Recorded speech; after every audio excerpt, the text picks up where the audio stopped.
You're watching Old and Broke.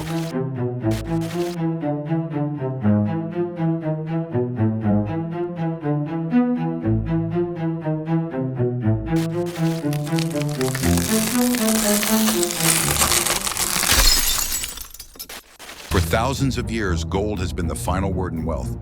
It outlasted emperors, fiat empires, and the fall of entire civilizations. When money died, gold remained. Then came Bitcoin, a digital rebellion. Born in the ashes of the 2008 financial crisis, it promised freedom, sovereignty, and escape from the corrupt hands of central bankers. Now in 2025, the world is on edge again. Inflation is rampant. Trust is broken. The cracks in the system are no longer hidden. They're mainstream headlines. And in the chaos, two contenders rise. One made of atoms, one made of code. Gold, the ancient store of value still held by nations. Bitcoin, the internet's native asset, still held by revolutionaries. This isn't a technology debate. This isn't about price predictions. This is about survival. This is about what you own when banks freeze, governments panic, and power grids flicker. So here's the real question. In a world spiraling toward collapse, which one do you trust to get you through the fire? Gold or Bitcoin? Imagine this. The grid goes down. No Wi-Fi, no banking apps, no digital anything. You're not logging in. You're looking for food. The ATM's offline. Your bank's emergency hold just froze every account. And your local store?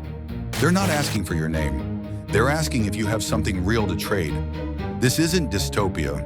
It's history repeating. Venezuela, Lebanon, Argentina, Zimbabwe. Collapses don't come with a warning. They arrive slowly, then all at once. Now ask yourself, in that moment, what do you actually hold? Can you pass a ledger tutorial to your kids in the dark? Can your cold wallet pay the farmer selling eggs? Bitcoin is brilliant, permissionless, portable, but in a blackout, it's a brick. You need power, you need internet, you need a working system to use it. Gold, it doesn't need a signal. It doesn't need an update. It doesn't care if the lights never come back on. It sits in your palm.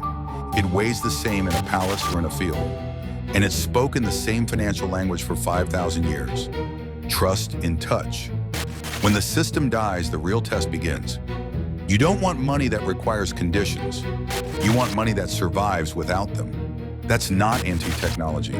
That's anti-fragile thinking. In the worst-case scenario, gold doesn't blink, Bitcoin doesn't boot. So here's your off-grid reality check. When the power's out, when trust is gone, when survival becomes barter, will they take your seed phrase or your sovereign metal? The lights are still on. The banks are still open. The system didn't crash. It just turned against you. Your money works until it doesn't. You try to send $1,000 overseas and it's flagged. You question a policy online and your account gets reviewed. You attend a protest and your funds are frozen without trial. Welcome to the new financial battlefield, where control hides behind terms and conditions. In this scenario, you don't need a bunker. You need an exit strategy that doesn't ask permission. This is where Bitcoin fights back. It doesn't beg a bank. It doesn't route through SWIFT. It doesn't ask your government for a license to move. 12 words in your head, and you can walk across a border with your life savings. Not on a flash drive, not in your pocket, in your mind. That's not just innovation, that's financial self-defense. Gold, still powerful, still timeless, still respected. But in this scenario, it's also vulnerable. Vaults can be seized, borders can search you. Customs doesn't care that your Krugerrands are insurance. Gold is seen, Bitcoin is invisible. In a world of increasing financial surveillance, CBDCs, and political censorship, the question isn't just, what holds value? It's, what moves without being noticed?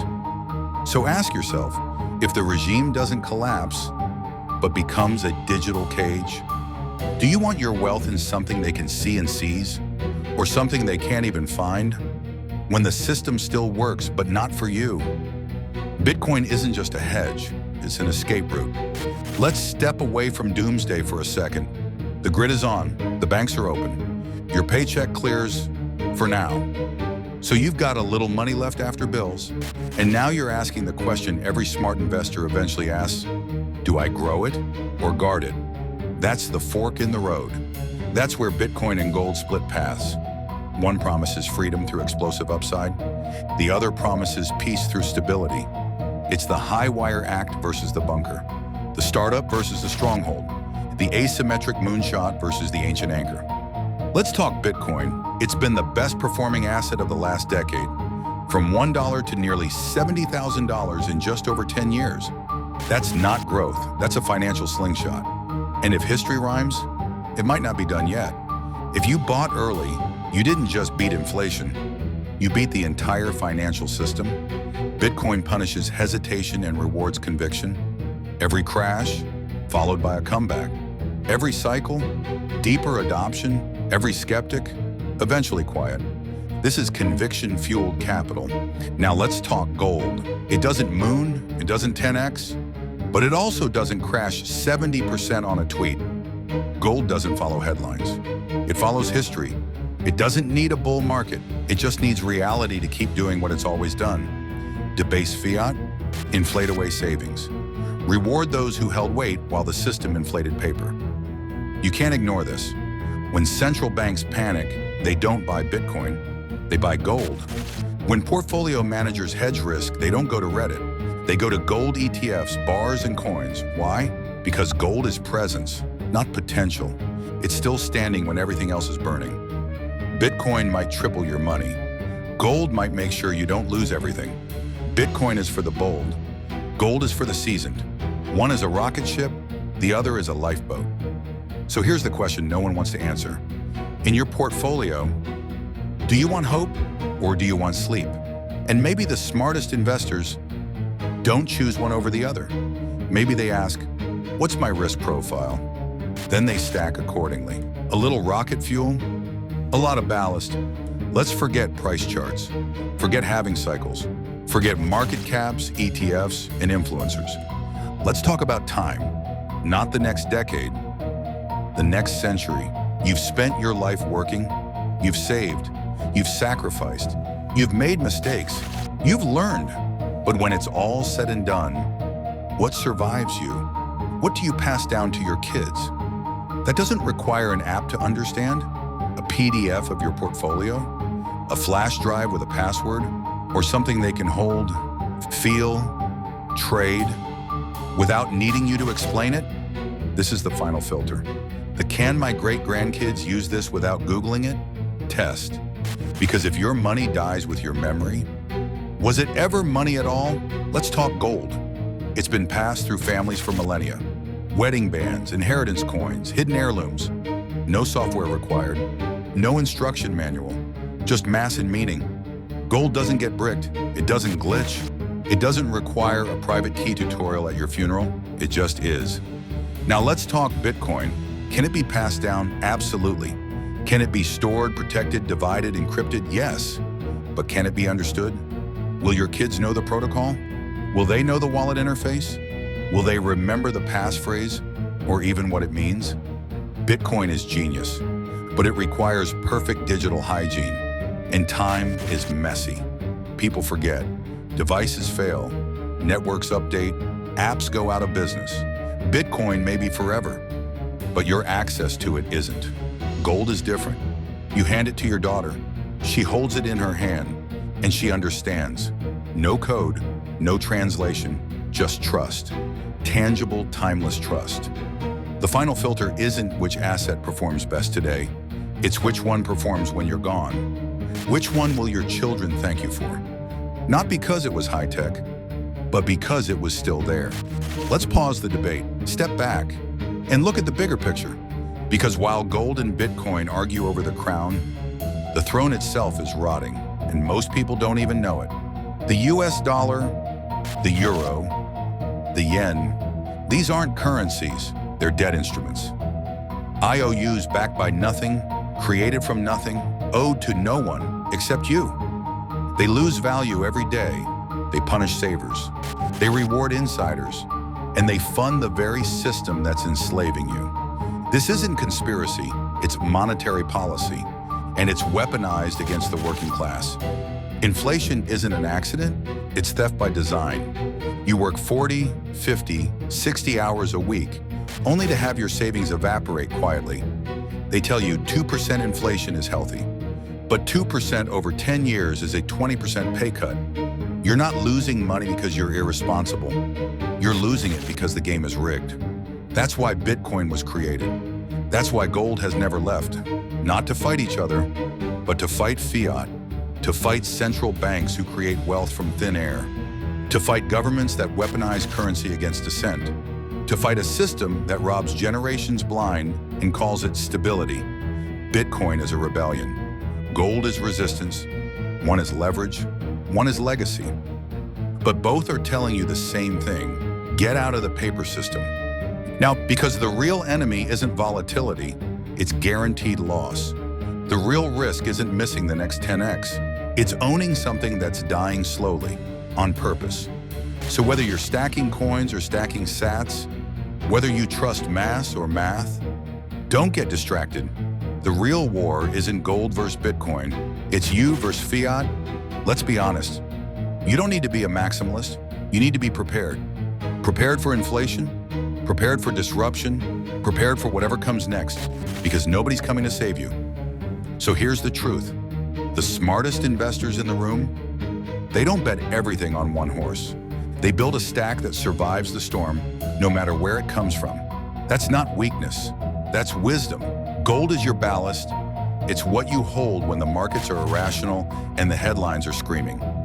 It's what you pass to your kids without instructions. It's trust that outlives memory. You don't trade gold, you own it. Bitcoin is your leverage. It's what you hold when you see the writing on the wall. It's what you use when banks close doors and governments close borders. It's portable, unconfiscatable, and programmable. You don't use Bitcoin because it's easy. You use it because it's sovereign. Together, gold and Bitcoin are not enemies. They're your plan A and plan B. Gold is your shield. Bitcoin is your escape route. Gold holds, Bitcoin moves. Gold is for what already failed. Bitcoin is for what might fail next. If you want to sleep at night, stack gold. If you want to move when the world locks down, stack Bitcoin. But whatever you do, don't stack fiat. That's the only thing guaranteed to go to zero. So build your portfolio like your life depends on it. Because one day, it just might, one day, the music will stop, the headlines will change, the banks will close early, the screen will go dark, and you'll reach for what you thought was wealth, only to find out it was a promise that never meant to keep itself. And in that moment, it won't matter what CNBC said. It won't matter what the influencers posted. It won't matter how early you were. It will only matter what you can touch, or what you can trust to still be yours. So let me ask you, when the dollar dies quietly in your pocket, when the digital portals lock you out, when inflation steals the last breath of your savings, what will be left in your hand? A gold coin heavy with 5,000 years of trust, or 12 words backed by the world's most powerful computing network? One grounded in physics, one protected by math, one passed down from kings, one born from code and crisis. They said it couldn't happen here, that fiat would hold, that things would normalize, but the cracks are growing, the storm is forming, and deep down, you know it too. So here's your final question. When the music stops, and the lights flicker, and the system you trusted begins to fall apart, will you be left holding hope or history? Will you be left chasing a screen or clutching a lifeline? It doesn't matter which camp you're in, gold or Bitcoin, metal or math. What matters is this: when collapse comes, slow or sudden, will you be empty-handed or will you be holding something real? This is old and broke. Real money, real talk. No hype, no heroes, no sponsored lies. Just you, your future, and the choice you still have time to make. Own what lasts, stack what matters. Subscribe for truth, share for survival. You're watching Old and Broke. We don't predict the future, we just pay attention. Hit like, hit subscribe, stay sharp.